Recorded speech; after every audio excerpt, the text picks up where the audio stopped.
Hey everybody, it's Dr. Lady J here. I haven't been on here in a minute because I had some personal stuff going on, but I'm on here tonight with my buddy, my friend, my brother, Mr. Steve Copeland. So glad that Steve and I no longer have to talk through the tablet anymore. So Steve is home. Welcome home, Steve.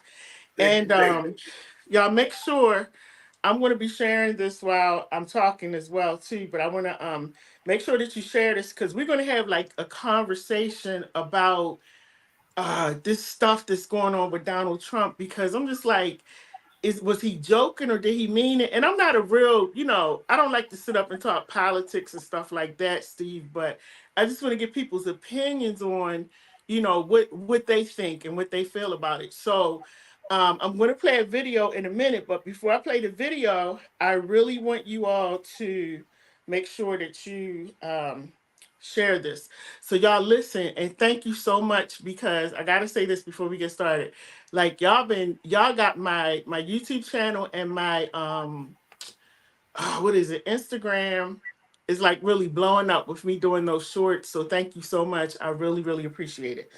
Okay, so back to business. So I'm going to share, and before I share, so Steve, anything you want to say to anybody before we get started into this talking about Donald Trump and all of this? Because I know you've been home. How long has it been now? It's been a month. It's been a month already. Yeah, the What? 16th made a month.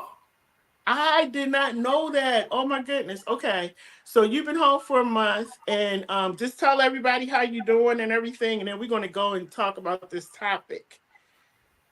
Oh, look, I appreciate everybody. I've been plucking their nerves. Um, I don't want to complain, right? Because I got Right. the box on, but Yeah. it's boring because I can't move around the way I want. So that's why Yeah. I'm on Facebook and all that the way I am. So y'all been keeping my company, and I've been bored. So y'all been there for me, and I really appreciate y'all. Yeah. I'm just glad to be home. I'm glad to be Mhm. home. The experience was that's going to be something later that I want to talk about. Just experiencing being in there. But other than that, I appreciate all of y'all. I do. I appreciate all And of we y'all love you. for We're glad comforting. you're Thank you. home. Yeah, we love you, Steve. We are glad you're back home. Thank you for all you do in the community. Christopher Anderson, send me your email, like text it to my number, because I wanted Chris to come on, but I know it's a big event get ready to come up, so I figured he was busy. But text me your email real quick. I think I might already have it. And then I'm going to send you the link. And then come on, Chris, so we can have this conversation. Um, so real quick, Steve, before I go any further, one more thing I wanted to ask you: do you have a court date yet, so everybody will know, how to support you? Um, May the 5th. Now May I say 5th. May the 5th, but I think it's May the 7th. It's one Okay. of May the 5th or May the 7th. I just Lord, certain things. I mean, I know it's May the. I'm gonna say May the 5th, but it might be May the 7th. Okay. I'm just trying not to worry about it too much. You know what I mean? Yeah, So, I understand. yeah, Yeah. yeah, And I was just asking because I want to make sure that when you do go to court this time, we're all there so we can support you. We can show up like we normally do and show up and make sure yes. that you look around and you see you got family in the courtroom. Okay. So, Christopher Anderson, I'm going to send you the link. Let me see. Let me go in here and do this real quick. Okay, I got it, Chris. 20. Okay, 20. I was about to say it out loud. Okay, I got it. But yeah, so y'all, this is the thing. I wanted to have this conversation because we're in, the elections are going to be taking place. We have people who are running in our local government. We got, we got the presidential race going on, and I was just like, I'm not a real big person where I like to talk about, politics a lot. But sometimes when I see and hear stuff, I'm like, okay, we got to have a discussion about that. Now, I got to say this, Steve, and I don't know how you feel about it, but I saw President Biden, and sometimes, like, sometimes he looks slow, like he doesn't know what's going on. And then other times, he's talking and he seems like he's kind of with it. What's your opinion about him? Be honest. They need to go sit down. Real simple. they're older. True. And my thing is, 'cause I'm 62. So Right. it's like your mind is not like it used to be when you was a little younger. Yeah. And Yeah. they need to actually sit down, but then too, everybody forget they have an advisory board. They have people that talk with them and tell them basically what to say, or they write their scripts and stuff like that. Yeah. So if Yeah. they don't know, that's what I learned helping another person out in their campaign. I ain't gonna mention their name, but Mm-hmm. helping them Mm-hmm. out. And I seen how people would write their speeches and everything. Right. He actually, I was looking at him too, and I was looking at how slow he was moving.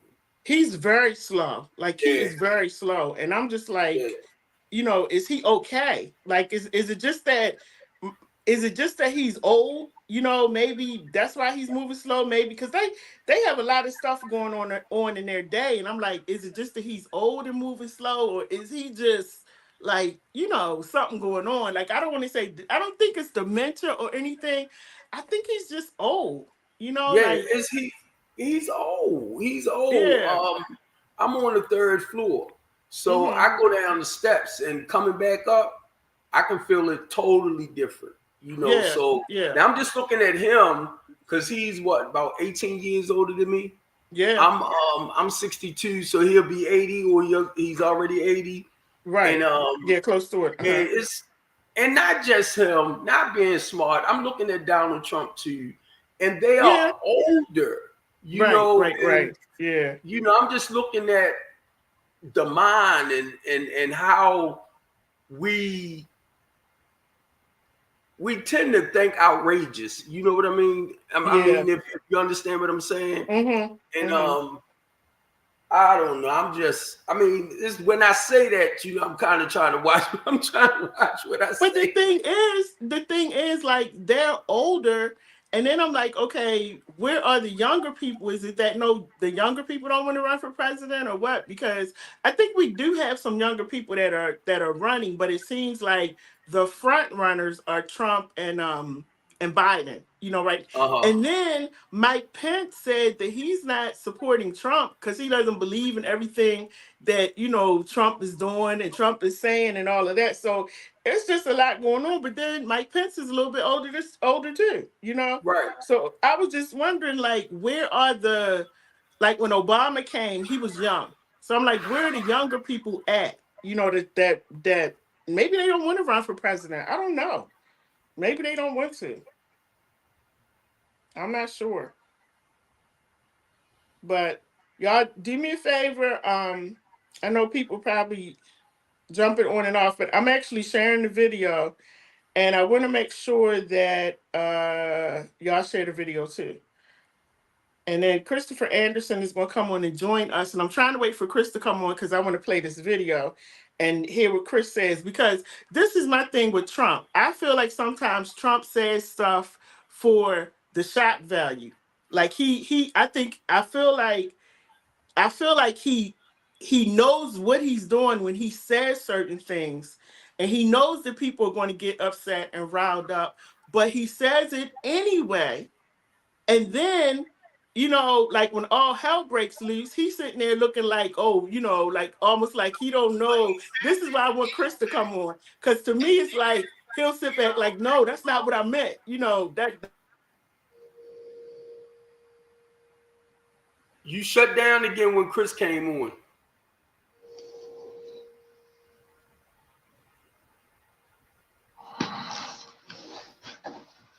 Chris? Yeah. Hey, It's can you hear me? We can't hear you. Can you hear me? Chris. Want me to get off, Lady J, so you can get back on, Lady J? Throw me off, Lady J. Throw me off so you can hear you. Throw me off, Lady J. No, Steve. we can't hear you.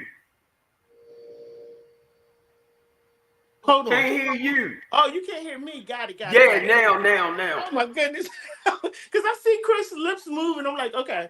So Chris, I'm glad you were able to come on because I gotta get your opinion because I'm about to play this video. And you're sideways also. You're like this. So you got to turn your camera around so we can see you. You got to like in the landscape mode so we can see you. Is he frozen? Chris? What happened? Okay, Chris went out for a minute. But All right, you might have to come back in, buddy. oh, there he is. There he is. So, can you hear us, Chris? I can hear you. Is this Okay, good. how's my picture? Good. You're Yeah, good. your picture good. You're good. So here's the thing. I was saying I think sometimes Trump says stuff for the shock value, but he's not thinking about the impact that it may have on people whose brain waves might not be functioning right. So he said something yesterday, like a few days ago, about it will be a bloodbath if he doesn't win. So what I'm gonna do, I want to play this video, and it's short, and then I want y'all to tell me what you think. And for anybody who's watching, if you have any comments, please feel free to put your comments in there. We are taking comments. All right, let me put this up. Former President Donald Trump is taking heat for the language that he used at a rally in Ohio over the weekend, including his warning about what will happen if he does not win the election. We're going to put a 100% tariff on every single car that comes across the line, and you're not going to be able to sell those cars if I get elected. Now, if I don't get elected, it's going to be a bloodbath for the whole. That's going to be the least of it. It's going to be a bloodbath. The former president also lashed out at migrants and defended January 6 criminals. CBS News. So Chris, I got to get your opinion on that video because he said it's going to be a bloodbath if he doesn't win. Does that mean that he's talking about World War III may possibly happen if he does not win? Well, first of all, you know I'm a Trump supporter. Yes, Been a Trump supporter since 2020, and I think all Black people should be Trump supporters. To tell you the truth, I'll get to that in a while, in a few minutes. But my thing with Trump is he's always, look, you got to take the good with the bad. He's always, for some reason, I don't know, he needs a filter. The man, as far as Twitter, his mouth, and he hasn't changed much in that area whatsoever. No. I would say don't read into too much into what he's saying. He probably don't know he said that himself. You know, Trump, this is the winning attitude. This is what I call the winning attitude. The man has won so much, or, you know, always in competition with people that he's always saying defensive, more attack statements. You know, whenever he goes up against somebody, it's always, you don't look this, you know, it's always an attack approach because he's been attacked so much. I think he needs to watch that, you know, as a president candidate and as a president of the United States. I think he needs to cartel that just a little bit and not say some things. But it's hard for, if he hasn't did it since 2020, I doubt he's going to do it now. But some of the things he say, you know, he's always on the attack because he's looking for someone to attack him. So I think he needs to watch that just a bit. And this is the thing also, Chris, you're running for office right now. So you definitely have people who are always in your ear, especially people that are working within your campaign who are saying, okay, Chris, yeah, you should say that, but don't say that, Chris, or don't. So it's like Exactly. I know he has to have these people around him and he's not listening. He don't listen to him. I've been around him before. He's not gonna. You can give Donald Trump a script. You can hand him a script and say, "Sir, read this. It'll be for your own good." He'll take the damn script and wipe his ass with it and throw it away and say whatever he wants right off the cuff. Wow. But this is the thing. This is the scary part with that when we think about January 6th, when all of that stuff happened, because he's saying stuff and you're not thinking about the impact that it's going to have on all the other people. That's my big problem with Donald Trump. That's my problem with him. Like I get what he's saying. I mean, I get what he's doing because it's like a shock value. Like let me just let them know I'm gonna say what I want to say. But you got to think about all of the crazy people that are out here, and you can't just say everything. Having said that, does that make him a good candidate to be president of the United States? Yes, it does make him a good. We know this man by now. We keep saying that. Is he? We know Donald Trump. We like y'all said earlier. Biden's been moving very slow. Biden's been moving so slow that I'm thinking. I hate to say it, but I think he did. I think he's just propping up a body and pushing a body along at this point. He need one of them things that you get off the truck when you moving stuff and you prop stuff up on it and just roll it along. A hand cart. He need to put himself on a hand cart. Trump, on the other hand, he hasn't changed. Like Biden, we know Biden when he was younger. We know Biden when he got elected to office, and now we know elderly Biden, who we know Right. damn well can't be president of the United States anymore. He just can't. Yeah. And if we Yeah. vote him in again, I think we were making a big mistake over Trump's tweets and his words. His words hasn't matched up to his actions. You put that man down in front of a piece of paper and say, write a policy. He writes the policy out perfect, clean, and it'd be good and it'd be non-discriminative and it'd be for everybody. But you put a microphone in front of him, I think this comes from the TV years. And you put a microphone in front of him, he's saying shock and value stuff right off the cuff every damn time. Like, damn it, I'm gonna piss on Earth if you guys don't come out and vote. Right. The next lake you jump into is gonna be a pile of Trump piss. And he'll say something like that. Yeah. You know what I mean? Yeah. And then tomorrow people be selling bottles of Trump piss and trying to get money for it and stuff like that. But Right. I don't think Donald Trump is going to change in that aspect. I think we know who we got. I think we know who he is while he's running for president. Your question is he right for president? Yes, he's right for president. His track record, and anybody can call on this line right now. I'll challenge anybody. Al Sharpton, anybody can call right now. And by the way, great to see my friend Steve Copeland, a champion for you, brother. I'm glad you're home, brother. Thank Yeah. you. Free Steve. But as far as Trump being a viable candidate, yes, he's a viable. Dare I say he's the only candidate that America needs right now for all Americans and including African Americans as well. So my other question is this, because when he talks about like the immigrants coming over, do you agree with him when he talks about that? Like the thing that he was saying about the cars, like stopping the cars, he's talking about the cars that, have been stolen, that's going back and forth. And I do think that's a good idea to put a stop to that, because that's been going on.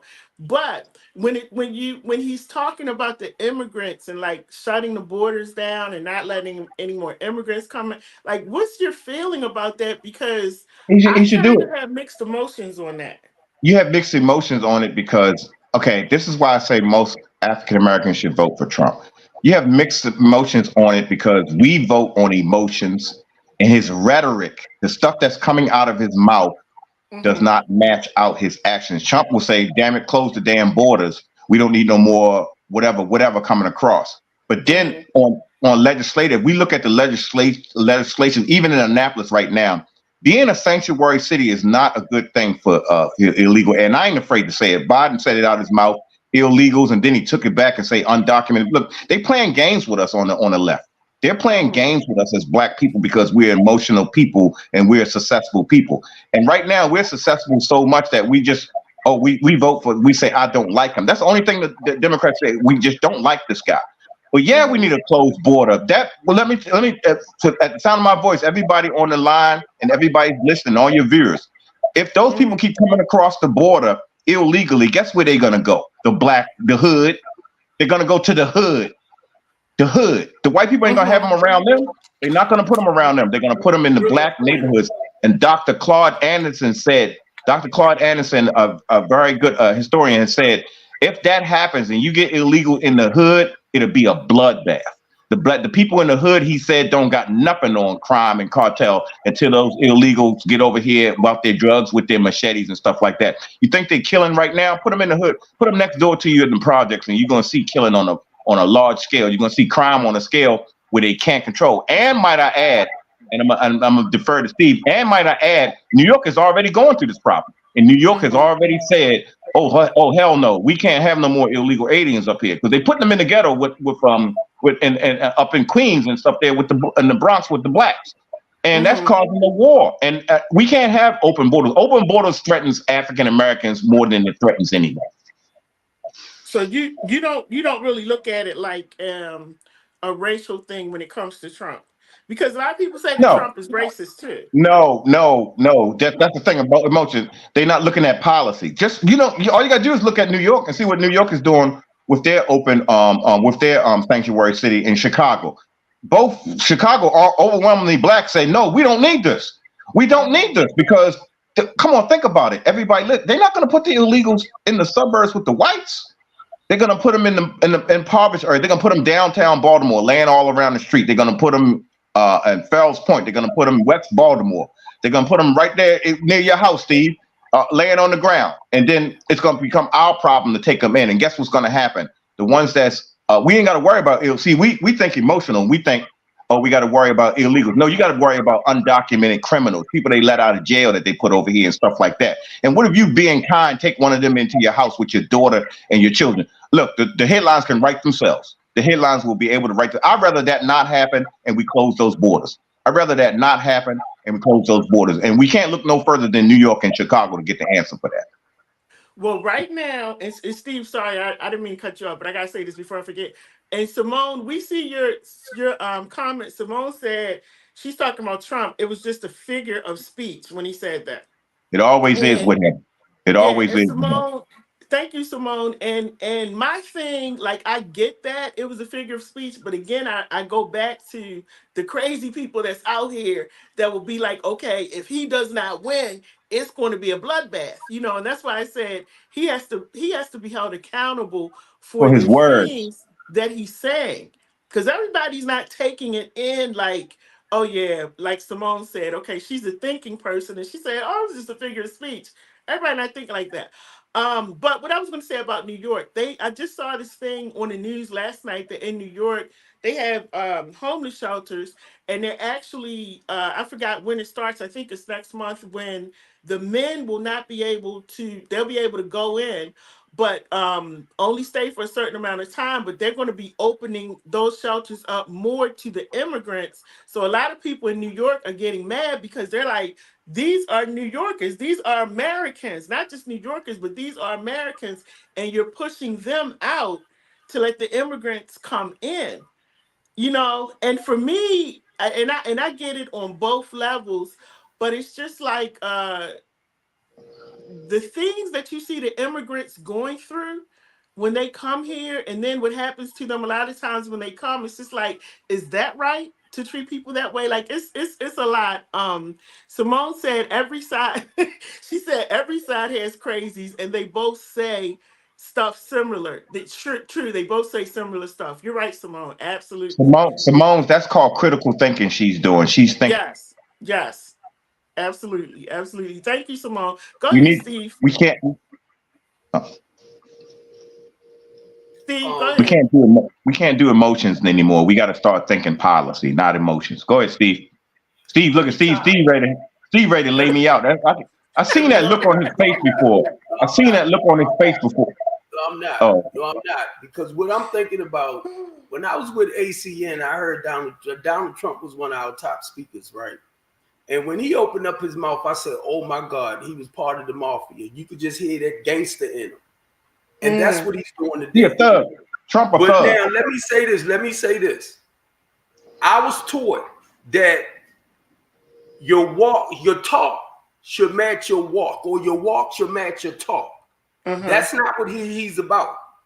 That's not what he's about. Now, you might not take it in a negative way, but when he said that, he was sending out, it was like, if I don't get voted in, it's going to be a bloodbath. You don't do that, because he throws certain things out and people will take it and they will run with it in a negative way. That's what I'm looking at. Now, he's older. He's an older guy, right? Right. And he's not an example of somebody that I would want to follow. He's just not, because he's not living like, that little father image of that superhero guy. That's not what I see in him. I see a total jerk, Well, actually, be honest with you, he remind me back of the old days. I say he ain't nothing but a goddamn hustler on the other side, to be honest with you. Yeah. And that's what a lot of us talk about. But now, when you doing as far as the president of the United States, you got to live by example for us. And then understand this. It's not about him. And everybody always looking at him. And they lifting him up so much that they forgetting the people that we supposed to be really helping. Right. And I'm like, right. Why is they doing this? I ain't going to look. He ain't no different than you and I. He ain't no different. So my thing is, I'm not going to put him on a pedestal. But so many people is doing that. Now, I'm going to tell you, as a truck driver, when I was driving during that time, and y'all talking about how the economy is supposed to change because of him. No, sir. No, sir. No, sir. No, sir. I drove the tractor trailer. I seen a lot of companies fold under him. What would she say? He may be a jerk, but for all Americans, he's not perfect. Yeah, I understand that. But guess what? I'm not justifying his behavior, baby. I'm not justifying that he's a grown man. He's a grown man. So my thing is, we need to cut that out because he's not living a good example for us. Right. He's not. And then on top of that, I hate to tell y'all, but didn't he say he wasn't a politician? He just happened to run for president. So why is we putting him in the position? That's why they going after him the way they doing, because he don't really understand the constitutional rights. That's why he's having so much trouble. And well, we need somebody. We need somebody. We don't need a regular politician in there. We don't. That's why I like Donald Trump. We don't. He's brass, crass, rude, a jerk. He's all that stuff. But he said, you know what? I'm putting all that aside to run for president because I see that these people they got in there don't mean us no damn harm, including blacks, including Hispanics. They don't mean us no damn good, including my white ass, and I'm rich. And that's what he's saying. And that's why he's the people's president. And a lot of people are starting to, a lot of people are starting to get it and saying, yeah, Trump ain't a regular politician. He's an asshole, but guess what? He ain't gonna be the regular person in there doing us harm. Like, I'm sorry, Joe Biden. I'm sorry. He might Trump. You're right. Trump ain't somebody to follow. Joe Biden ain't nobody to follow. Nobody for any of us to follow. For any of us to follow. Ever since he's been in office, 4 years, we went into a recession and a war. 4 years we went into a recession and a war. And people not thinking. People still thinking, oh, I just don't like Trump. I just don't like him. I said, if somebody say that to me one more time about Donald Trump and a vote, talk to me about some common sense when you talk about voting. I just don't like him. Well, guess what? Joe Biden don't like you, but he'll smile right in your face and ask for your black vote and then write an Asian crime bill right after he get elected. I'm done with that. I'm done with black people. I'm done with black people and our nonsense and taking our vote for granted and not looking up. We're gonna be woke. Let's be really woke, okay? This man's a known racist sitting in the White House right now that put 90% of black men in jail. Trump didn't do that. Trump said we live in a shithole country. That's what he said. He said everything Trump does is usually out of his mouth. Okay, that don't hurt me. A policy when you lock up 90. I got locked up behind the Joe Biden crime bill. I got locked up behind that bill. I was driving down the highway on a suspended license. They surrounded my car. I'm like, I didn't even know nothing about the crime bill. See, that's how much of black people we always vote on personality and not policy. Driving on suspended license. I was driving on a suspended license. The damn SWAT. You blaming that on Biden because you got stopped because you were driving on a suspended license. I'm not blaming that part on Biden. The cops told me themselves, 3 strikes, we got to take you in. I'm like, on what charge? And they sat me in jail for a week. A week and would not let me out. It took me to complain. And then somebody eventually told me in jail, you heard about the crime bill? You get stopped nowadays by the police, you're gonna stay in jail for a long. I say, even on a minor offense? Yeah. If you black, yeah. That's Joe. That's racism. I don't give a damn what Trump. I don't care what Trump said bad. I can care less about that. Look. Just because Joe Biden in there, you gotta understand every daggone president that we had in has been an issue with whatever. You know, it's like it's the same stuff to me. It's like the same old things. It just repeats itself. Well, Trump ain't the same old thing. Trump ain't the same old thing. He's definitely different. Trump, look, guess what? I hear a lot of growth in you, right? Trump is nothing like you.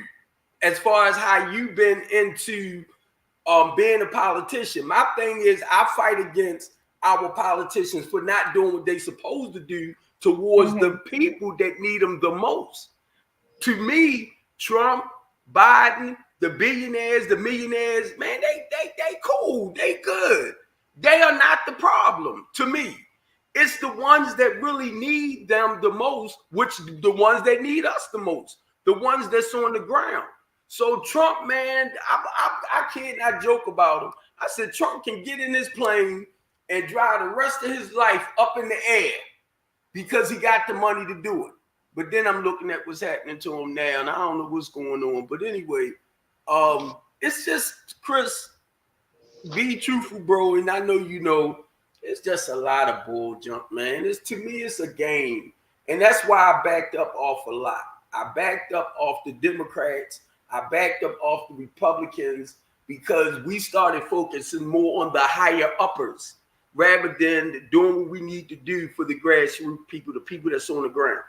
And I went to Brandon Scott's budget meeting March 11th before the Officer Friendly decided to do what he did. But anyway, I went to Brandon Scott's budget meeting. Brandon Scott budget $4.2 billion. I listened to him. He never once mentioned anything about putting money in the inner city. He never once. And I'm like, but look, that's when I came and I shared with him about the team that I had, and we're working on, doing houses for the low to moderate income people.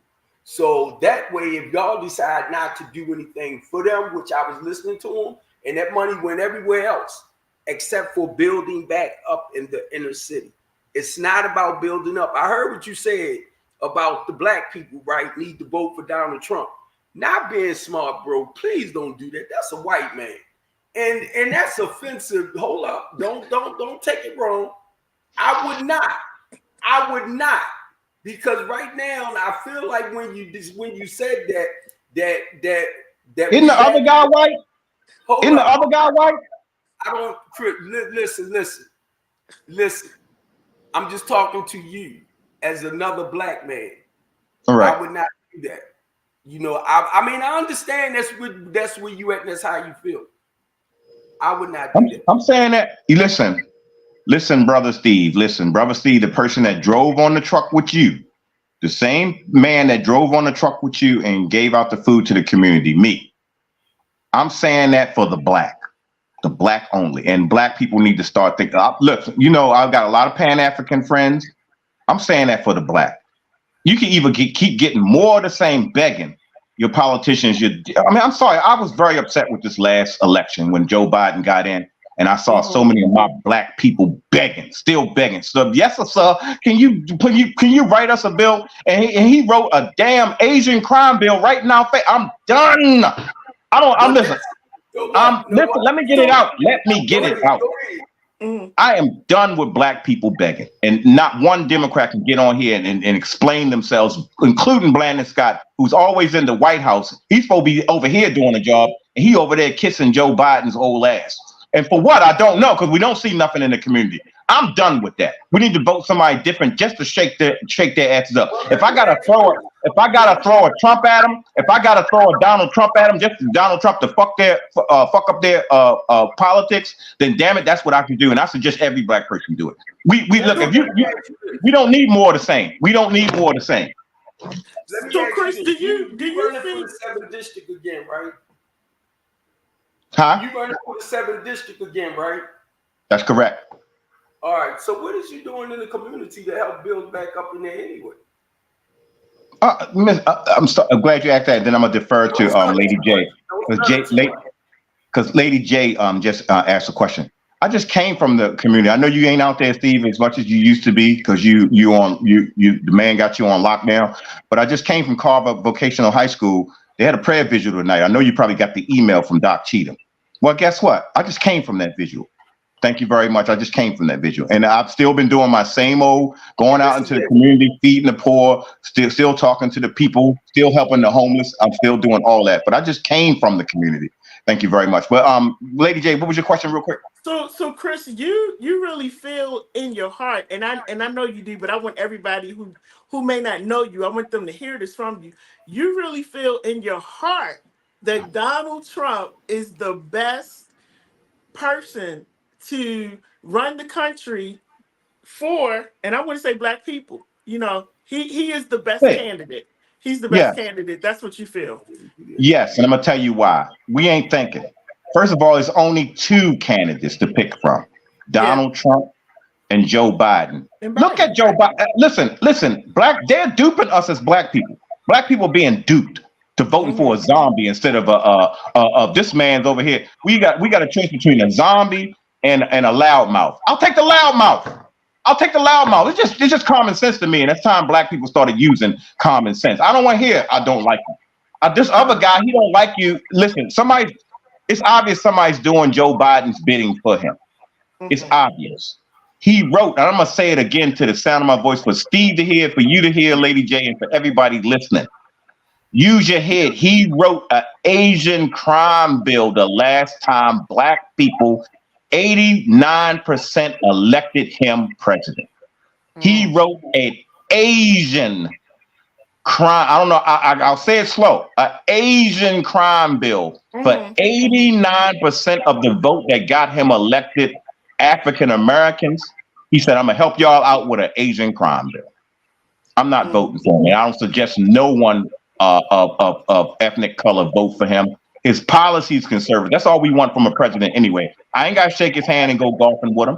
Just close the border and write a plan for black people. And he's the only president that has done that. That's another thing. He's the only president in history. The media kept it quiet because the media don't want blacks to wake up. We already waking up, but they still playing the old okie doke.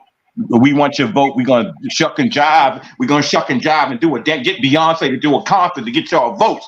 But behind y'all back, we're gonna screw up your community.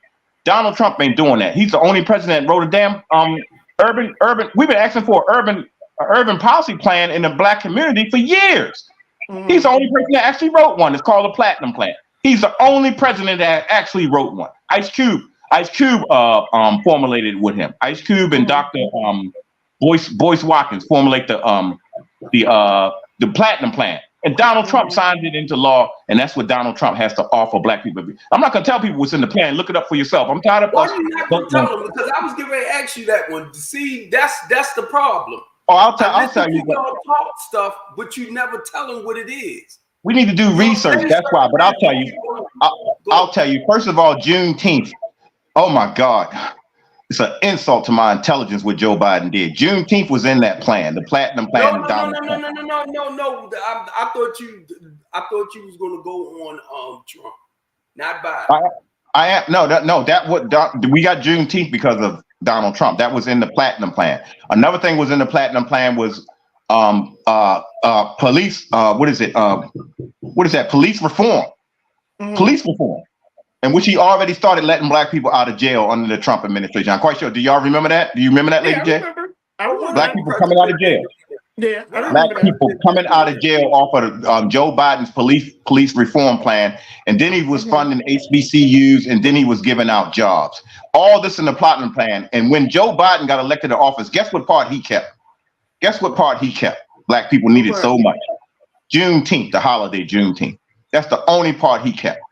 That's pandering and symbolism. He probably said, "Damn, I'll give him. I ain't gonna give him no police reform, but I'll give him this holiday for them to dance around like they free. I'll give them this holiday, Juneteenth, which we've had forever. Juneteenth's been around forever. Well, now we recognize it as a holiday. That's pandering. That's pandering. He gave us a holiday, but put the gay flag on the White House for LGBTQ month. He gave us one day, Juneteenth, but gave LGBTQ a whole month and a flag. So, I mean, I'm done with the pandering. And any black person that's on this line, including my buddy Steve, I dare you, challenge me.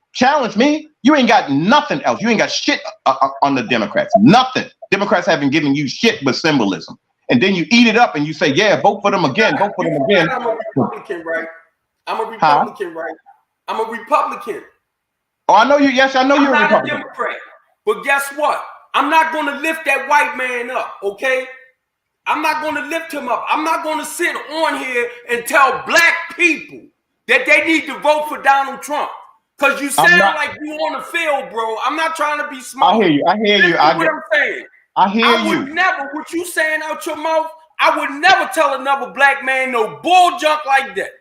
I wouldn't tell him if that's what you believe. Wait a minute. If that's what you believe, that's your stuff. But I would never tell another black man nothing like that. That's what you believe. Okay, I apologize. That's all I'm saying, Chris. No, I apologize to you. You're right. He's right. That's like me telling you, right? I got you. Look, your grandfather. I'm not gonna tell nobody. I'm not gonna tell nobody to vote for that white man. You're right. I'm not gonna do it. It's just the way you doing it, bro. I got you. I'm listening to you.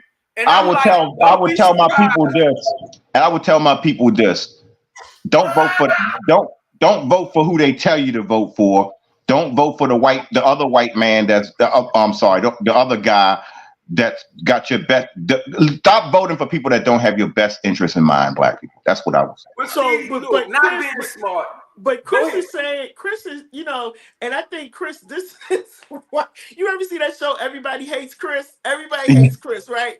So, Chris Anderson, a lot of black people don't like you because they feel like you're always like you just a Trump lover. No matter what Trump says, you're like, black people vote for Trump. Black people, Trump. It's like you're constantly fighting for Trump. And then black people feel like Trump is not for us. Like Trump has another agenda, but Trump will use us when he needs to use us. But black people, like it's similar to what Steve is saying, like black people get mad at you because they feel like you're pandering, like you're I you're don't you're care. up his I don't butt, care. I don't care about what my people think about me. I like them to hate me on purpose because I can say what I want. I'm gonna tell you something. The reason why, and Steve knows, the reason why I became a Republican is because I ain't got to fit in the crowd no more. Republicans on the outside, and people always talk about holding their public officials accountable. How? How are you in bed with them? I'm not in bed with them. I'm on the other side. I can actually stand up and be brave and say that I'm a black man that's actually be brave and fighting the system. I don't know what everybody else can say. Everybody else can say they can keep trying to uphold the system by keep begging and trying to get both sides are black. Hey, Shannon. Standing right. Pastor Shannon Wright says both sides use black people. Both sides, the Democrats and the Republicans. That's what she said. That's true. I'm not. She's right, and Steve's right. I'm telling us to stop being used. If they tell you to vote, if they tell you in large numbers to vote for this candidate got your best, how can you pay them any attention after the last 50 years? Each time you do that as a people, and they misinform you, mess your schools up, got crime on your street, no jobs and everything, and you keep voting the way they say. I'm voting different. I'm just saying that, Steve. I'm not gonna say who to vote for. I'm voting different. Anybody but who they tell me to vote for. They tell me to vote for Joe Biden, somebody that's a zombie, somebody that can't write a bill in my favor, somebody that when he got in office wrote an Asian crime bill and didn't write nothing for blacks. I'm not doing it. And all you people that hate me, you hate me because I'm right.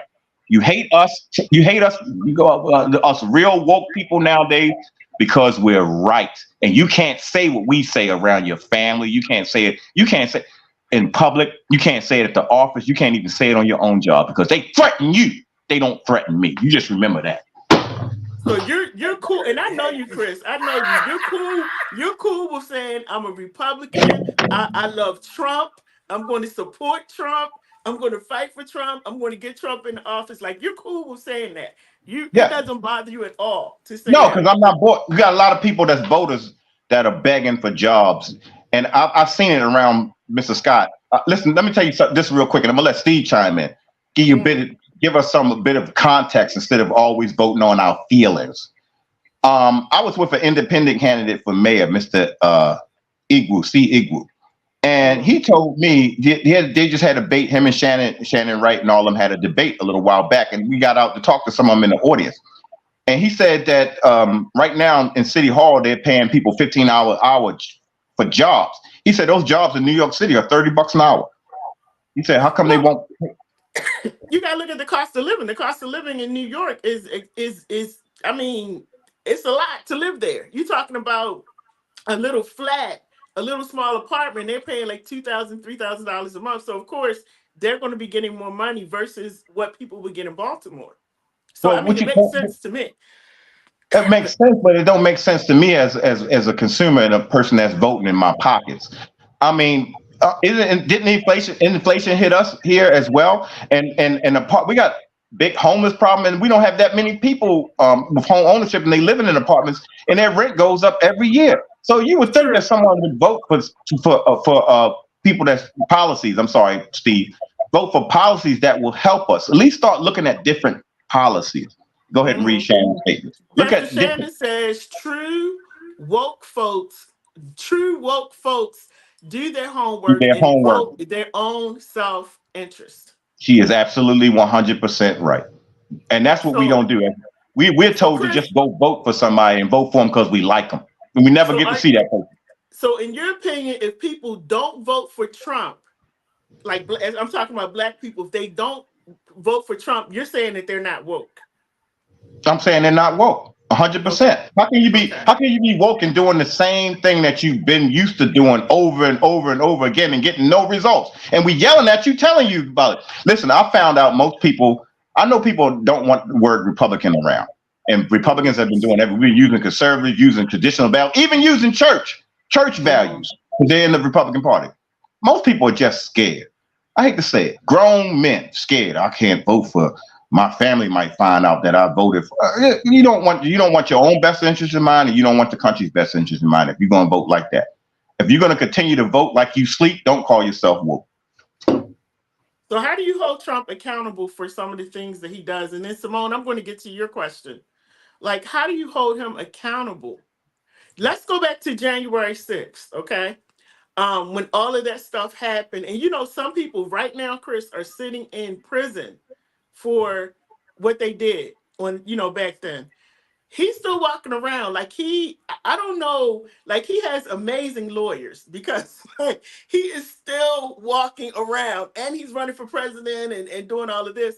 But there were people, and this is what I was saying, like words have power because of what he was saying, because of what he was putting out into the atmosphere. You're going to have people taking your words all different kinds of ways. And then we had the chaotic situation in DC. So how do you hold him accountable? And that's why I was asking you earlier, is he the better pick? Now, I'm not, out of Biden, I need Biden to just go retire, relax, enjoy your family, your grandkids and all of that. But when I think about Trump, my concern with him is his mouth. His mouth. That's stuff that he puts it's out always there. been his mouth. It's always been his mouth. That's the least thing we have to worry. If that's what we got to put up with, then put up with it. I mean, we got some people in our houses giving us. Black people used to get lit from people, get the women to want. Trump ain't nothing but a prima donna. But when you tell Trump that we need the border closed, he'll say, okay, hold on for a second and put the microphone down and close the border right up immediately. If you tell Trump we need more jobs, he'll say, okay, let me put this microphone down real quick and go get more jobs. His problem has always been his mouth. How we hold him accountable? Well, they're already doing that. They're already taking him to court. They're already holding him accountable. So that's already going down the pipe. But him himself said that if he gets in office, he'll fix the January 6th thing. And I'm quite sure he's going to let most of those people out of jail. Yeah, he's going to let them come home. Yeah, right. He's going to let them come home. Right. I just think that sometimes, Chris, I feel like you know how you meet people who love chaos? They can't function unless they're in a chaotic situation. And I feel like that's how he is. Like he can't, I feel like for a little while he's good when things are calm, but I think he loves chaos. I think he loves talking and being loud and all of that. Yes. He's an entertainer. Yeah, he's in love with that Hollywood lifestyle. Take for example when COVID hit, Donald Trump was doing the press releases. You never see. I'm like, why is he doing the press releases at the White House? He should be doing his job. He was at every press release, just a talking. And then he said something about bleach. I'm like, and then they told him, look, get off the microphone and go somewhere. His biggest, he loves that. He loves that camera. He loves that camera a little. That from he his. has a huge ego. Yes, okay. We know that about ever since his what's the name of his television show that was so famous? What was the name? The Apprentice. He still think he's on The Apprentice. He still think he's in WrestleMania with Vince McMahon. He still think he's on this TV show. He still think he's on the Fresh Prince of Bel-Air. You got to realize who we're dealing with. We're dealing with an entertainer turned president. So, and okay, Chris, and you said it. So that's what scares me because you want to run for president. This is not a TV show. So this is not something that you can script out and say, okay, at the end of this is what I want you to do. He's going into the White House. We could possibly go into World War III. Anything can happen with this man. It's like you wake up and you never know what he's going to do, what he's going to say out of his mouth, and I think that's what scares people because they don't know what he's going to do. You're telling the truth, and I'm gonna let Steve chime in because he calmed down. He's looking at me. He giving me that look. I know next time I see him, I know he's gonna smack the hell out of me when he sees me. Stop trying to read me. Stop trying to read me. Okay, all right. Okay, I'll stop. Well, listen, we need that's unpredictable. We need somebody unpredictable in the White House. You say we can't read them. That's true. But we can read the other guy. We can read the other guy. We already know what they're going to do about a war. Let me tell you something right now that he said at the State of the Union address that black people are not paying attention to. He said, I got Finland and now Sweden in NATO. He's already threatening World War III. He's already threatening it. You talk about worried about Donald Trump talking about it. You got the president at the State of the Union saying, we got Finland and we got Sweden. I dare Russia do something. And what you think? You're worried about one crazy man that's doing a lot of talking. What do you think Putin's going to say if Biden get reelected and he threatened Putin? What you think Putin's going to do? Putin is not going to stand. He's definitely going to. It's definitely going to be a war. Okay. We're going to have a war. Yeah, we're definitely going to have a war. Let me go to these comments. Simone said, do you think the housing market should be allowed to crash or bailed out? Steve, go ahead. Take that, Steve. Should it be allowed to crash? I'm just sitting here, right? And I said I would never vote again. I said I will never vote again because I realized it's a bunch of bull crap. That's why I said I would never vote again, because I watched how a lot of people that we got in position turned their back. See, we talking Donald Trump and we talking Biden. We're talking them. But I don't hear nobody basically talking about like the people in the community that need y'all help the most. As far as council members and stuff, we talking about billionaires and millionaires. People that really, I mean, I see a little bit different than you. Maybe because I'm like, what, a year or two older? I'm just saying. No, but you don't see it no different than I do. And I think just like you do. I think just like you do. You know that, Steve. I'm tired. I told you that when I was on the truck with you. I'm tired of giving food. I'm tired of praying for another dead child. I'm tired of another child going to the grave 14, 15 years. I'm tired, man. I don't know about you. I'm tired. If I got to throw the name of the business with me is strengthening the community. So in order to change some stuff, you have to be in the community to work with them in order to change it. We've been doing this for the community. Biden not coming into the community, but it's us. It's us, the ones that's local, basically, that needs to get into the community to change some stuff. They okay up there. Go ahead. So Steve, you're saying that Biden and Trump don't really care about the community, like on our level. They don't really care about us. They just care about, whatever views and opinions or political things they can get passed or whatever. But you don't really feel like at the end of the day, after we all vote, because I heard you say you don't even want to vote, but after we all vote, you don't even feel like it's worth it because they don't really care about us as a Black community. Like, what are they doing for us? Well, this is something I learned, Lady J. In order for a politician, it's all about legislations, it's about laws, it's about bills. But it's no grassroots action. It's no grassroots stuff. So only reason why I'm saying this because I'm business. I'm in the community. I know what needs to be done. And we need to come together and get it done. But on the politician side, they can create bills and laws and stuff that can help change things, but it's the people. It's the people that has to work whatever bills that they create. It's the people. So wouldn't it happen on with like what you're talking about? And I do hear what you're saying. So wouldn't that come from like our city council, our mayor, our legislators that we have petitioning, like on the federal level, the state and federal level, like when we go down to Annapolis, where they petition bills and stuff like that.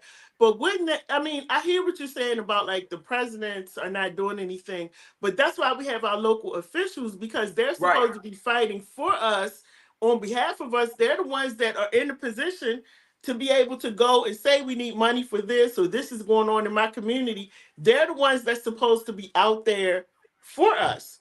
So, that's where I have a problem as well, too, because we also vote these people in on a local level and they're all in our face when they're running for office. but then when they get in office, you can't reach them. And Not all see, of them. I don't want to say all of them, but a lot of them you can't reach. now what happened mainly because I tried, hey, oh, what's up, Plus? I try to get to know the individual, real simple, right? Mhm. I don't care whether you a Democrat, whether you whether you're a Republican. I like to talk with people to get to know the individual. That's all I'm saying. Because one, and I gotta go back to this, would back me up, right? Would back me up. I got disappointed because the Democrats supposed to fight for the democracy of the black people, their civil rights, equal rights, constitutional rights, not just the black people, but Democrats, right? Mhm. They wasn't doing it. To me, Okay. they set us up to kill each other off, and that's what I started seeing. So I backed up from them. Then I got with the Republican Party because y'all know my heart is for the community. Right. So I got right. with the Republican Party, and I'm listening to them talking about the things that they want to do to help the inner city people. And I'm like, where y'all been all my life? And Mhm. once we got together, all of a sudden it was about Trump. And I'm like, wait a minute, what happened about the people in the community building? You know, it was Yeah. about Trump. But what I learned in the inner, let me share this, because I watched this.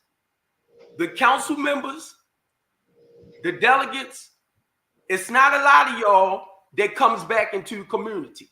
I watched that. Corey McCray does a lot of community work. Corey McCray. What's his name? James Torrance. And when I first met James Torrance, I sent him a message. That's the one in your district. I told him, I said, I'm gonna be nice to you because you just coming on, so I'm not gonna come at you too hard, right? Mhm. But the thing is, it's not about y'all. Y'all get into the position, and it's all about you. Y'all get into that point. Y'all in the elite club, and y'all forget them over there, or forget us. Forget us. And I'm like, wait a minute. And God dang it, let me just say this. Let me say this. I don't want to call his name right. I'm going to just say district attorney. Uh-huh. Twice I walk with this man. People reach out to me because of the big mouth, right? And I got mad because when he got the position, not just him, it was like I seen his back. And I said, you mother sucker. And this what got me with a lot of people, man. They talk a real good freaking game. And once you get in the position, it's like the heck with the people. Plus, I love you, bro. It's like the heck with the people. And they are the ones that need us the most. Right. Now, check this out. I don't have nothing against Trump. Don't ever get that wrong. Because I think he's not but old thug. He remind me of the old days when I Yeah, he remember. old thug. He a gangster. Not to cut you off. Simone says she's going to bed. I just want to answer her question real quick about Okay. not to cut you off.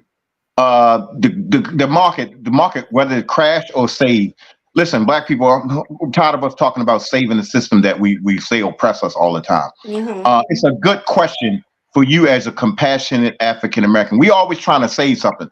If it crash, it crash. Let it listen. This system that's around us right now that means us no good. I'm tired of us always jumping to try to save it and then asking for crumbs in the end. If it crash, it crash. That's all I have to say about that. I mean, I would say bail them out, but you'll bail them out and they'll screw up and they'll come actually for your vote just to fix it all over again. Maybe for once, let them suffer the consequences of their actions. And when it affects black people, no one cares. But when it affects everybody, opioid crisis, you can look at no further than that. When it affects everybody, then everybody start caring. So if it crashed by their misappropriation of funds, let it crash. Well, guess what? I seen what you just put up there, Simone. As a recovering addict myself with 31 years, that's why I work back in the community. As a person, and you know I work with the homeless population. I work with them mainly. And this is stuff and I hope you don't mind me saying this, Plus, because of the type of work he do, he works with the people in the inner city itself as far as trying to help most of our inner city people live a pretty decent life, if I can put it that way, because I don't want to get too deep with it. But you know, he got a $200 million project that they doing right there off of Bel Air Road, where they're gonna have apartments and everything there. and I hope you don't mind me sharing this because it's out anyway. It's out anyway. Him and his wife. It's a $200 million project. See, it's a lot of great people that's doing some work in the inner city. But my thing is, I don't see a lot of y'all politicians walking through there really helping people, bro. Now, what I was asking you, which basically you can't mix business and politics. So basically, I was trying to see what type of business that you might have had in the community that you're working there to build back up in the poor, because it's the poor, it's the inner city that need us the most. Now, my kids never grew up in the inner city, so they live a fabulous life. You know, even though some people think I'm this wild, crazy dude, but guess what? When God turned things around, I just came back in the community to help his people. Now, everybody in the inner city community, because you keep saying black and you keep saying our people, and I do the same things, but I have to make it clear to people, everybody in the inner city or poor people that need us the most aren't black. They aren't black. Yup. I'm talking about the people in the inner city that need us the most. All of them aren't black. Okay, so yeah, you're right. Right, because see, that's something that I had to kind of back up off, right? And the guy, when I was in the prison, because I kept talking about Communities United. You know what Communities United is all about, right? Yeah, we were on it together. We went to Detroit. I'm still with Communities United. That's why I do this a lot. And I spoke out on the $15 minimum wage twice. Now, that's not a lot of money, but that's a lot of money when I talk to other people that's making like $10, $12 an hour. They was happy for that. But understand, they was making $7 at one point. Dr. J explained the difference between New York and here. Now, that's not a lot of money. You know, my younger kids making over like $18, $19 an hour. They making way over that. But Steve, hold that thought for a minute. $20 an hour, $20 an hour in New York, that's not a lot of money. See? That's not a lot of money in New York. It's now, the cost of living, like if you said, said, okay, right, because the cost of living is so expensive to live there, to buy food. I go to New York all the time. Right. It is super expensive. So having $20, a $20 an hour job is like somebody here having a $10 hour job, you know, because it's so expensive. But I understand why for the same job, they're getting 20 up there and 15 here, because the cost of living is a lot lower, but still $15 an hour trying to live on that. You got 2 or 3 children. That's nothing. And most of them, and look, I didn't pay a lot of attention. Most of them that's making that type of money need government assistance. Because they're not making enough. You know, now keep in mind, Simone was saying something about the drugs and the alcohol. And one of the reasons why I went back, the drugs. One of the reasons why I go back into the community because I was wreaking havoc on the community. Now, we know where the drugs coming from. We know where the guns coming from, right? I'm sitting in the prison, right? And I'm looking at our 10 and 11-year-olds stealing cars. I'm like, what in the world? And the only thing I could think of, where's my belt? Where's my belt? Then it hit me. Yeah, you talk about beating somebody, you know they're gonna talk about locking you up because you're an abusive person. No, they don't have much in the inner city, right? They don't have much in the inner city for our kids to do. So they're going to create stuff. They're going to create stuff. If you look on my page, I said I'm 62 now. I never thought I would live past 21. I never thought. When I got to 30, I got to 40, I was still acting like I was in my teenage years till it hit me. Boy, you getting old. But you try, what you got to try to what? Call straight to the voice. Try to call again. She was trying to call. She wanted to call in. Try to call again. I actually had to turn the phone on. So, because we got a few more minutes. Hey, But let me Van. say something. She wanted to call that. She said something. Van Green, how you doing? She said something real quick. Shannon Wright for mayor said something real quick. She said global stability does not. Let me see. Here it is. Global stability is not maintained by unpredictability. Talking about Trump. Well, guess what? We don't have no global stability. When did we ever have global stability? I agree with her when she's saying everybody always wants someone. Black people always want somebody competent in there to run us into the ground. I'd rather take the unpredictability of Trump. We haven't had no global stability. When did we have global stability? The best global stability we had is when Trump was in office. He was going into, and that's not an endorsement, Steve, but he went to North Korea, the first president to walk right into a foreign country, a war country at that, and tell them stand down. The very first president. North Korea, no president has been over to North Korea. He also got Putin on the phone and he say, Putin, you know what? He negotiated so well, everybody thought they was friends. And they'd be like, oh, he's friends with Putin. He's friends with Putin. He's friends with Putin. He got on the phone with Putin. Hey, Putin, no problem. Let's not cause no problem while I'm in office. As soon as he got out of office, Putin launched a war on Joe Biden's watch. Come on, people. We need to wait. Look. Don't call yourself woke if you're still trying to save the system, the very system that says oppress you, and you're trying to vote the very best person in there that you can vote in there. You're not woke. You're not woke. All right, we got Pastor Shannon Wright on the phone. Go right ahead. Ooh, this might take a minute. So first thing, with regards to the difference in pay rate between, excuse me, thank you for allowing me a moment on your show, Lady J. You're welcome. Good evening, Christopher. Good evening, Steve. Now, let me be real clear. First of all, folks don't like to hear fact and logic. They want to talk about who woke and who still sleep. Now, the truth of the matter is, if the folk in this city were really woke, half the folks in office wouldn't be. That's number one. Number two, when we talk about what they're getting paid in New York and Atlanta and all these other places, it's called cost of living increase. Do the homework. You're not going to get what you get in New York and Baltimore. Right. Number one, New York's population is not shrinking.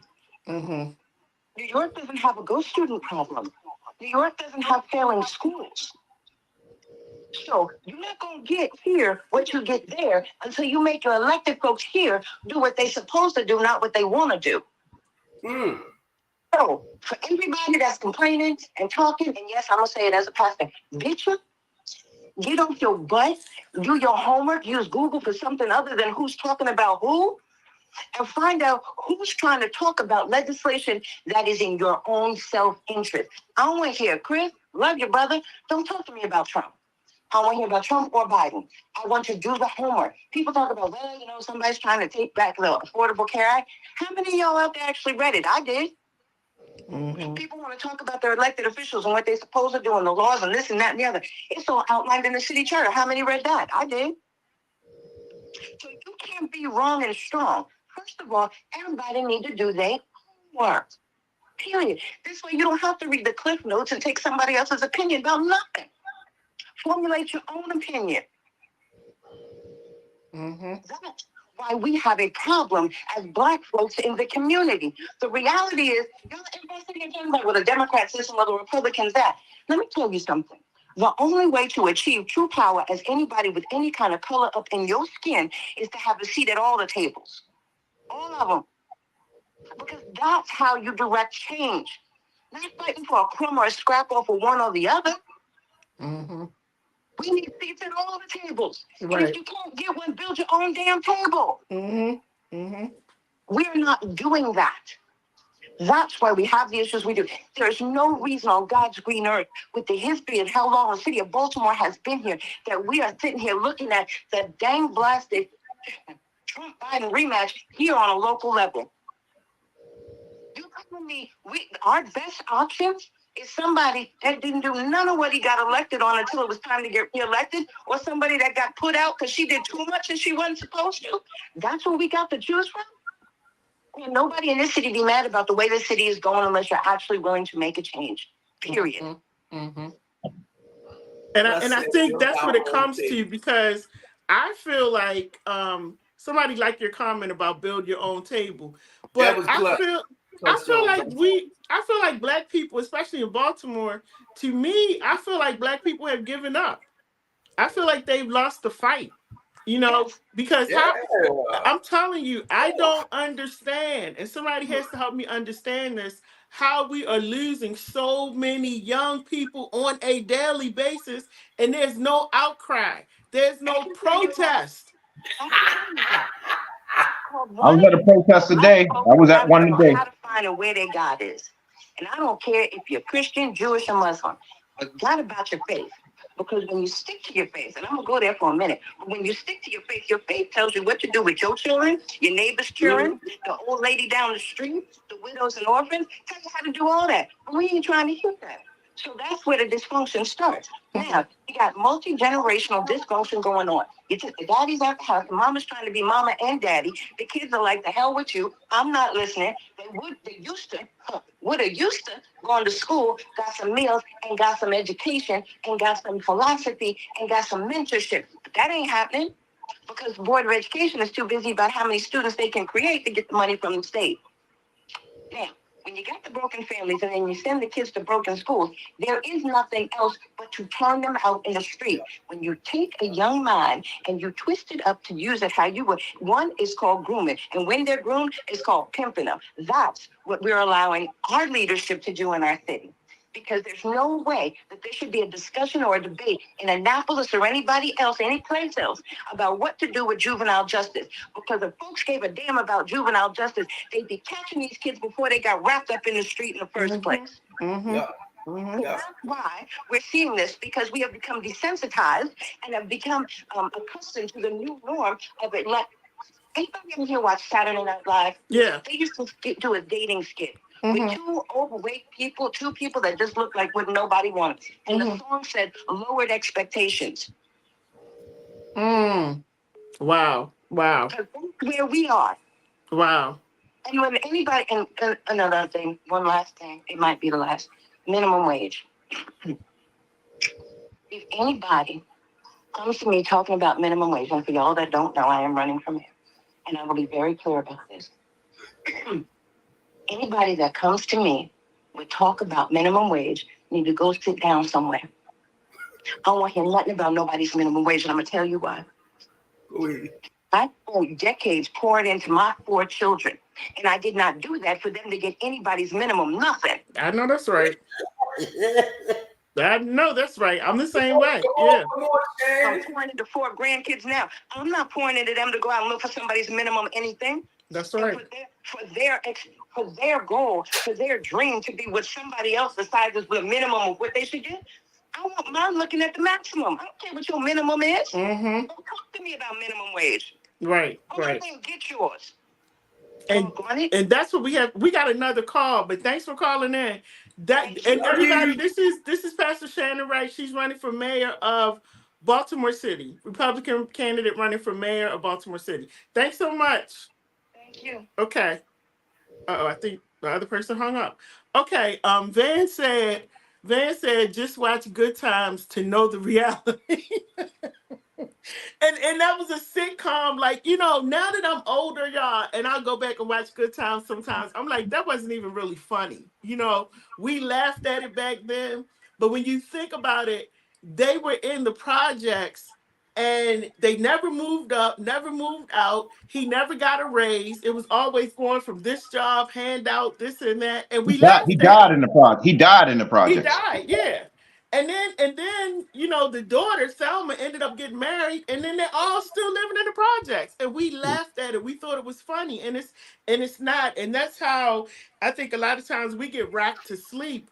Because Chris, you said something earlier about concerts. They'll give us concerts, they'll give us food, they give us these funny shows and movies, and sometimes we get rocked to sleep. And like Pastor Shannon said, we don't really do the research and really find out what's going on in our community, or we just don't. We just sit back and we wait for people to feed us. We can't vote like that no more. We can't continue to vote like that no more. We're voting for our own demise. Right. I mean, now they're putting skirts on us. So, and oh man, my phone died. Damn it. It flipped. Charge it, Chris. Charge it. All right, guys. Thank you, Chris. But we're going to get ready to go anyway, y'all. But this has been a great conversation. We're going to come back. I wanted Chris to tell you about him, but what he's doing. But I'll just tell you, he's running for city council for the 7th district in Baltimore. And I love having conversations with Chris because Chris does not back down when it comes to talking about Donald Trump. He loves Donald Trump, and he is a strong supporter. Okay, he's Republican candidate. He's running for city council in Baltimore for 7th district. Van said, "Are you going?" Yes, I would like to go back down to Annapolis now. For those of you, and this is something that we talked about, in this conversation, that a lot of things we miss because we don't read it, we don't look it up. We don't go down to Annapolis to see what's going on, but just the time of me going down to Annapolis and sitting in the different rooms with the legislators and hearing all of the laws that are passed, Steve, like some of the stuff, I was like, people will never know this unless they come down there, because it's getting passed and it's not reported on the news. It's like that law passed. Okay, we're going to go to the next one. And you can literally get in trouble for doing certain things. And one of the things that scared me the most, Steve, was when they were talking about, they had several people who, and they've been on my show before, who are now incarcerated. They did not do the crime, but they were in the car with the person that did the crime. And because they were in the car with that person, they were charged as well. So if I'm in the car with you and you go in 7-Eleven and you shoot somebody and that person dies and you get locked up for murder, I am too, because I was in the car. And so, now I'm like, when people like, "Oh, Lady J, you need a ride?" Nope, I don't need no ride. Because I don't know. Like, I don't know if your ticket's straight. I don't know what's going on. I don't know. I gotta like really know you to get in a car with you. But it's so many laws that are being passed, y'all. You gotta make sure that you understand what these laws are that are being passed this year in 2024 in a legislative session in your areas. And we're here in Maryland, so we go to Annapolis for that. But Steve, you want to give us any closing remarks before we go? This is a good conversation. We got to come back and do it again. Now, I just want to say thank you because I watched some of the videos where y'all went over to Annapolis. Right. And just to support, like, I'm going to say the Innocent Project and all that, right?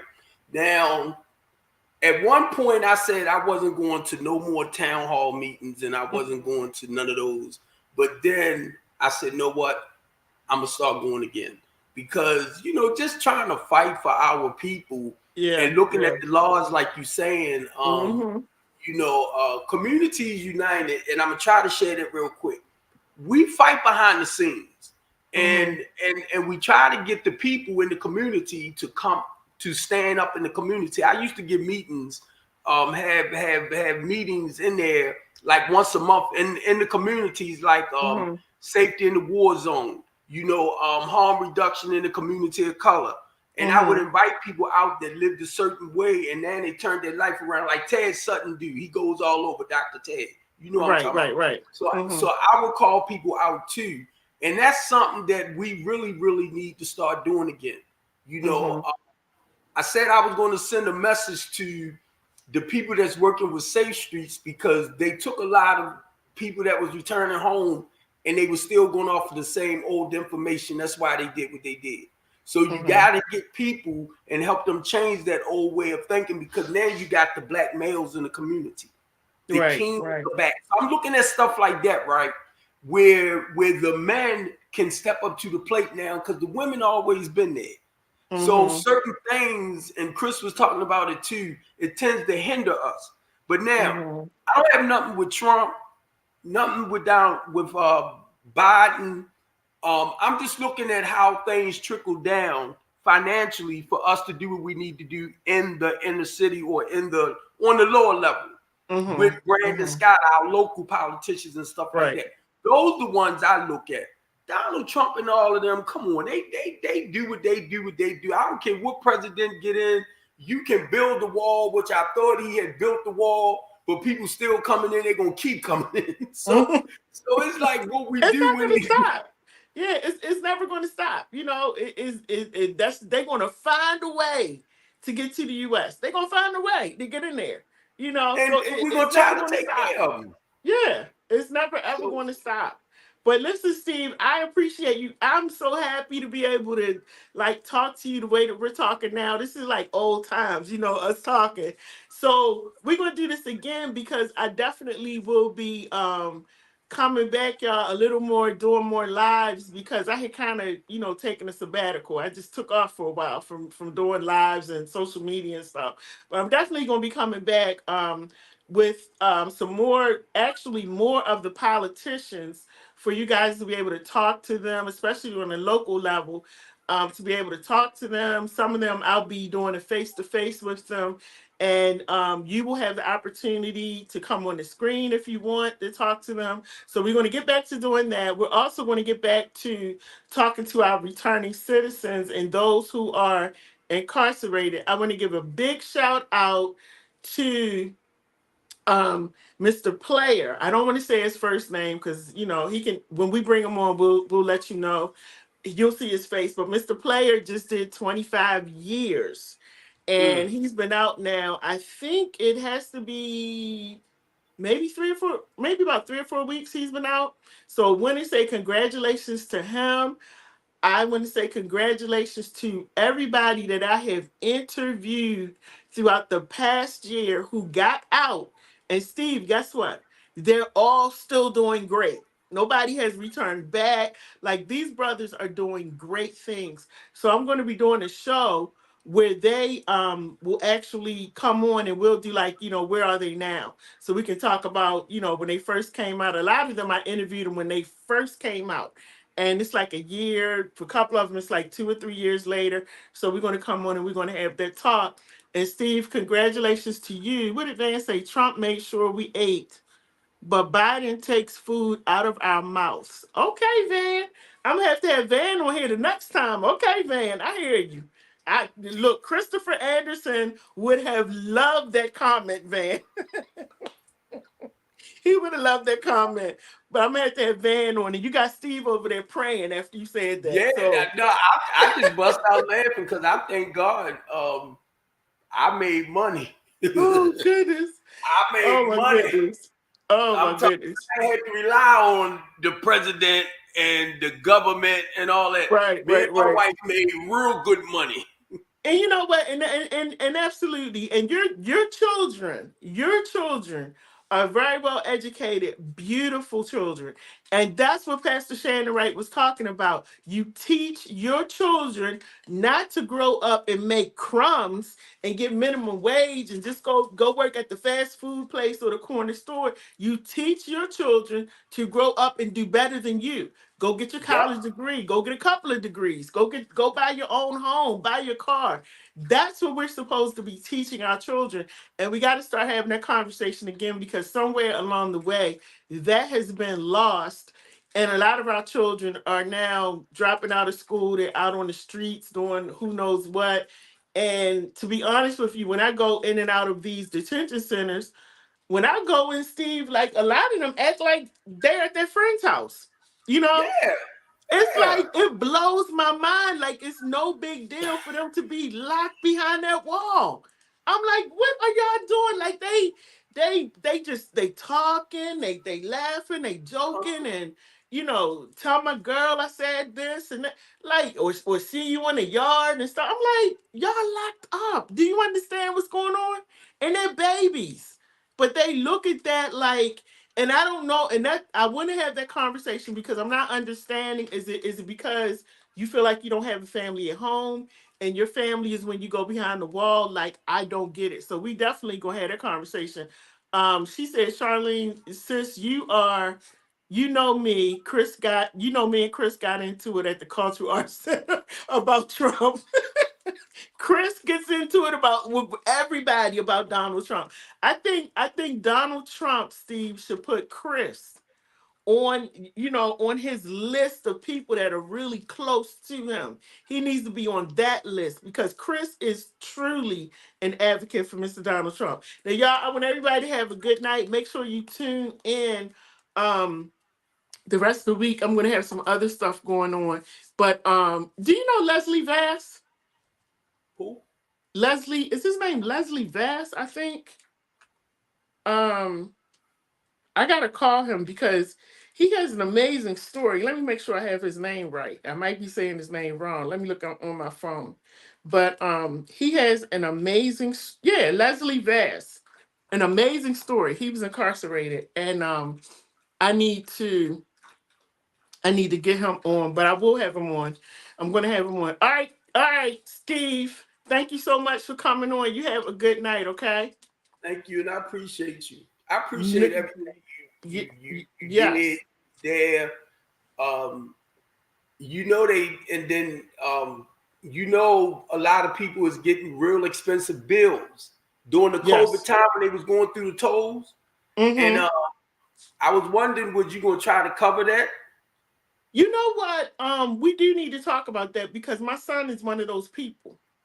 Ooh. And I'm just like, the toll bills are outrageous. And we do need to talk about that because I'm not really understanding it. Coco, not now. Yeah. I'm not really understanding what that's all about. But yeah, we're gonna have that discussion. Because my ex-wife, she got like $18,000. So I thought about you after that, right? She gonna tell me, can she get on my insurance? I'm like, we not married no more. Right. Look, $18,000. I'm like, how did What? he get like that? Well, Yeah. you know, that's because they're also adding on. Okay, you got to get down because you're not listening. That's because they're also adding on the fees. Right. And I know my son had gotten a bill, and it started at like because we were going back and forth to New York, and I think it was really like around $90 or $100. And next thing I know, the bill was $600. And I'm like, what is going on? So listen, y'all, if y'all don't pay these toll bills,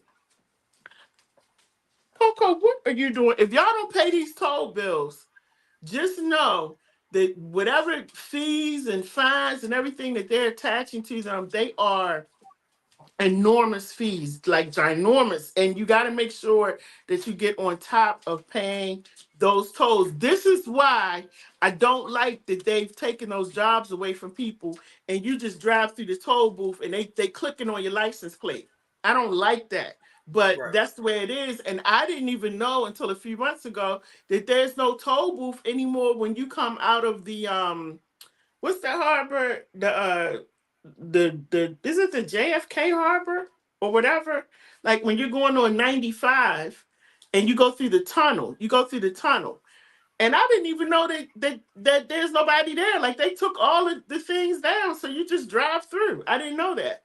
But please be careful, y'all, when you're driving, because I promise you, like Steve said, yeah, I know about the toll fees. I definitely know about those. So be careful. But we will talk about that. And anything you think of, Steve, like checking out the news and stuff, just shoot it by me and then we can come on and talk about it.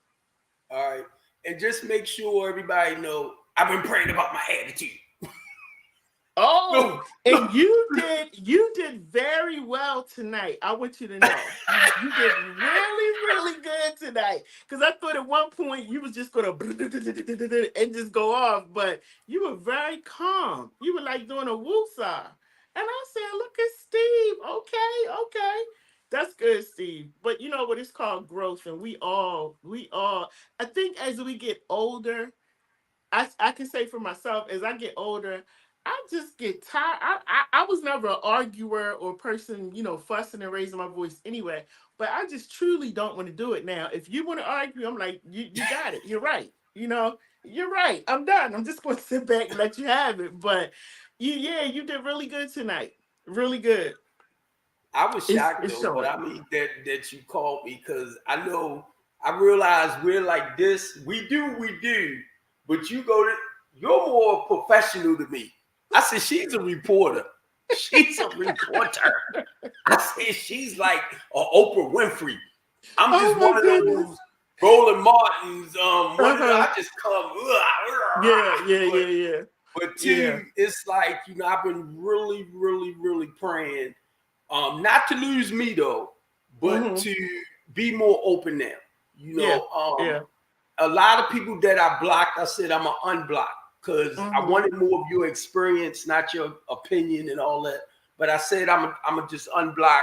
Everything is just, we can agree. You know, we can disagree without being disagreeable. Yeah. So That's it's a like I want to process. invite all that.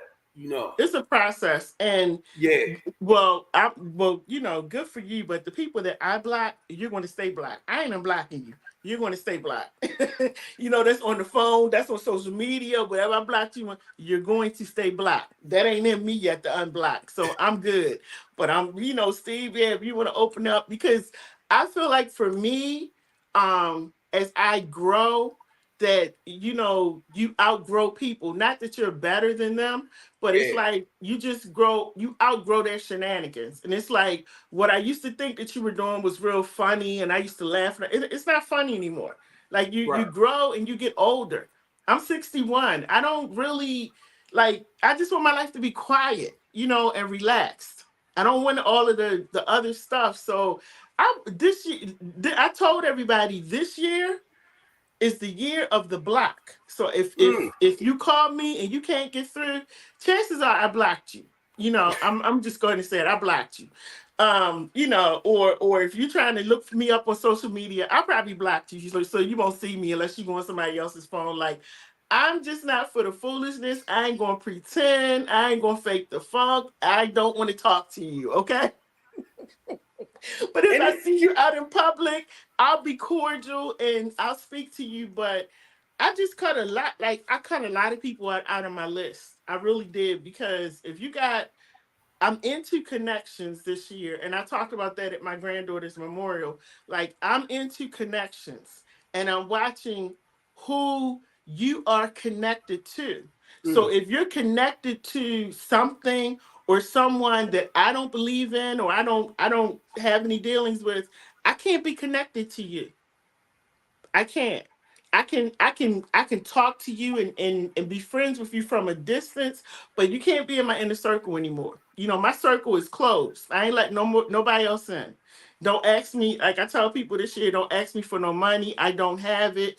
Don't ask me to help you because I'm not gonna do it. Like, it's just a whole bunch of things I'm not doing. I'm gonna do things at my discretion, because sometimes, you know, for me, I move with my heart a lot. And right, so many people have taken advantage of that. And then when you call them or when you need them, you can't find them. So I had to go through some things last year that really woke me up to say, you know what, you operate a lot with your heart, and you got to stop doing that. So this year, you know, people might think I'm mean or whatever, but I'm just telling you straight up, it's just stuff I'm not doing no more. You know, and if it's a problem, it's okay. I'm good with it. You know, if you don't like it, I'm okay with it. But I'm just not operating from my heart anymore, and it's a shame, you know. But it's a lot of predators out there, and when they see that yeah, that's how you yeah, operate, they take full advantage of it, and they will turn around and, you know, do things to hurt you, to cut you, to do all kinds of things. And I was like, no, not in 2024. We're not doing that. So let me just go ahead and cut y'all off right now before we even get started. And then if I see you coming and you start with foolishness, I'm just gonna cut you. We ain't even gonna have a conversation. You just cut, you know? Because as we get older, Steve, the days get shorter. You know what you, I'm true. saying? You ain't kidding. It's like, I'm like, wait a minute. I get up at 10 o'clock. I look back around. It's like 4 or 5. I'm like, I what the what? know. And like the month is just like the months are flying by. And I keep asking myself, like, how is it March? You know, like it's just like everything is just moving so fast. So I'm at an age now where I just want to enjoy life. Leave me alone. Yeah, I want to enjoy life. I don't want any stress, no problems. You know, whatever you happy doing, I'm happy for you. But just don't bring it over here. You know, just don't bring it over here. So listen, y'all, it's been great talking to everybody. It's great being back in front of the camera, because I shut it down for at least, it's probably been about 4 or 5 months, something like that. Um, but I'm back, and I'm you know, getting back into the swing of things. thank you so much, everybody, for your prayers and your support and everything in the loss of my granddaughter. And continue to keep us in prayer. Keep Steve in prayer because Steve has a court case coming up in May, Thank and you. we're going to come back. Well, y'all will see Steve more on here, but we want to make sure that we support him when we get that court date. When you find out, Steve, just let me know. Okay, And I will. I will. You know, you're just trying to take it a day at a time, yeah, and yeah, my lawyer, I haven't talked with him since I've been home. okay. You know why?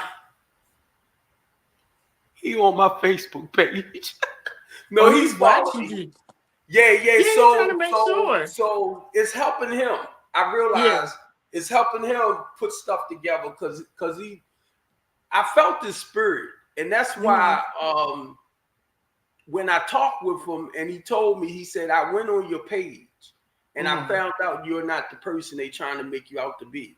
Right. And he pushes, like, he make little comments. I ain't gonna say his name, but it makes me feel good because it's like he sees me. You get me? Yeah. And it helps him put whatever together he's going to need. That's all. You know, and that's what I was trying to tell you when you were saying. Yeah. When I had sent you that message, I was listening to you, Sion, and y'all. Don't be on there talking about such and such. So I'm trying not to that, but you know that. But it's other things that happen that I was just throwing out because one, I was talking about it way before this happened. So, but anyway, because I'm still trying to watch certain things, you know, that's why I feel like I'm stuttering. But I appreciate you so much. You just don't know. Oh, you know, you my brother. You my brother, my friend. Told you I was gonna be there for you. So I'm telling you, and just sending me like Van and them, you know, Max and just the little oh God, it's like I'm lost for words. The but just encouragements. You know, right. And I really appreciate you. I don't want to say too much, but my heart went out for you, you know. Yeah. And it just made me think a lot about what happened with me, my sister. And I knew where you was at. Right. Where y'all was at, right?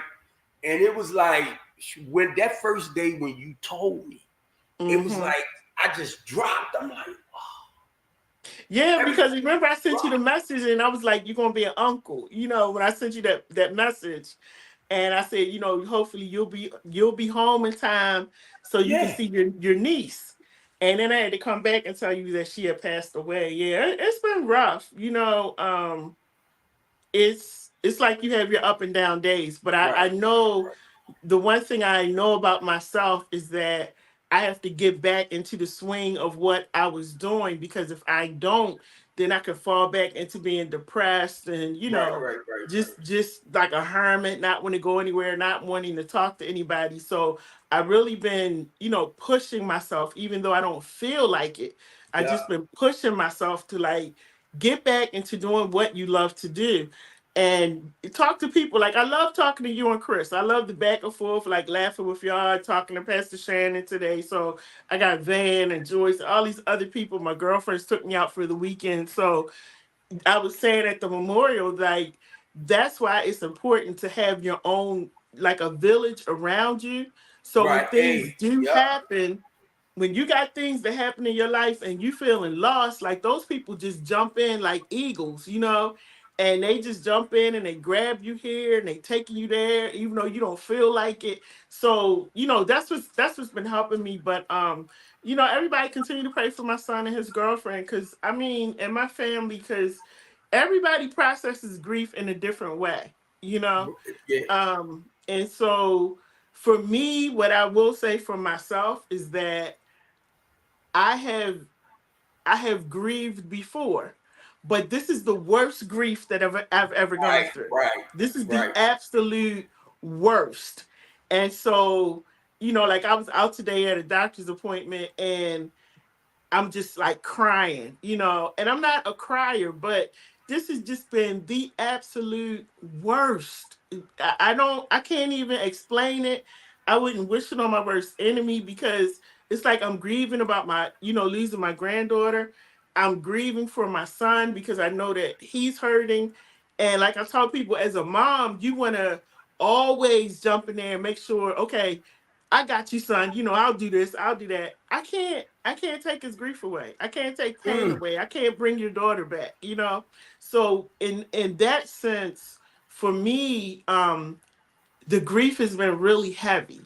You know, it's been like super heavy. So I really have been making it a point to stay busy. Now, you know, also Steve, the thing with me is that I had those 3 strokes, and the thing that causes my strokes is stress.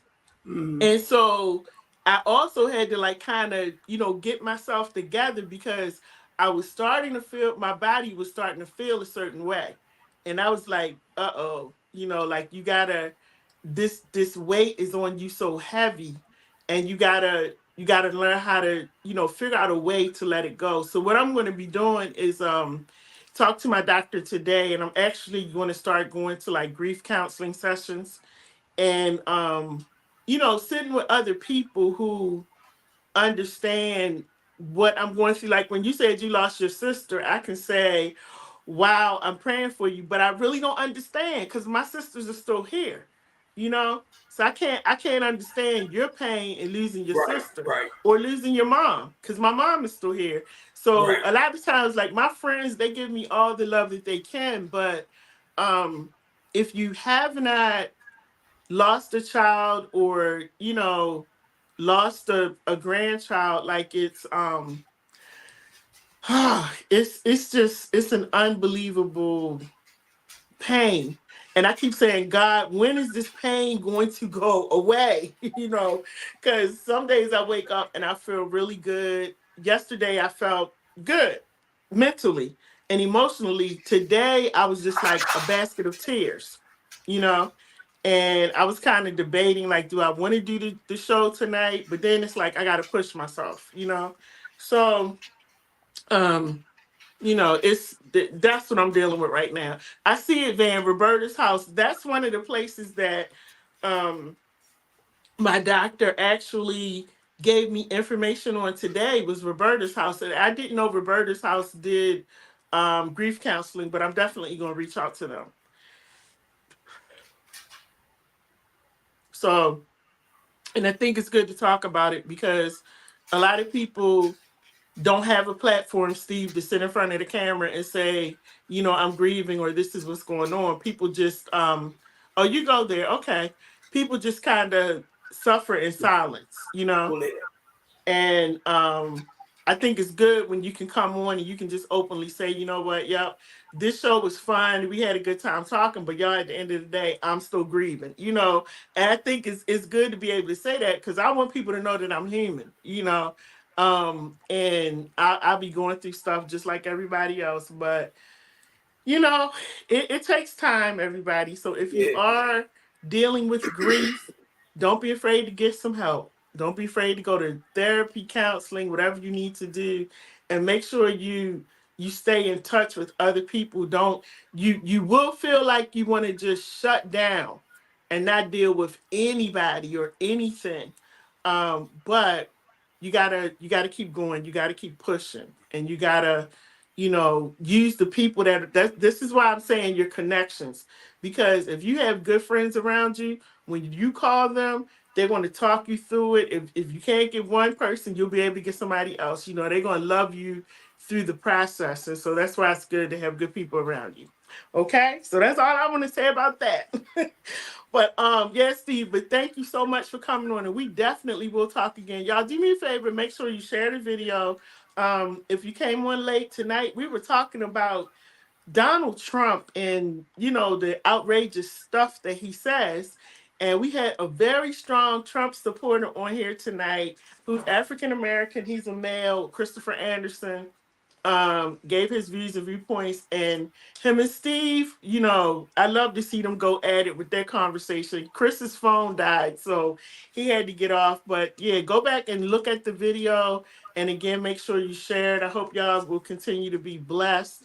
And I'll talk to y'all soon. My name is Dr. Lady J. This is Steve Copeland from the Couch Conversation. Show. I forgot Love to you, call. Miss Lady. Love you, love you, love you. Love you. Love you, Steve. All right, everybody. Bye. I'll talk to you soon. All righty. All right. Go Take care. Click me off. You should have seen me over here messing with this to get on. All right. Thank you. See you. All right. All right. I think I'm getting it.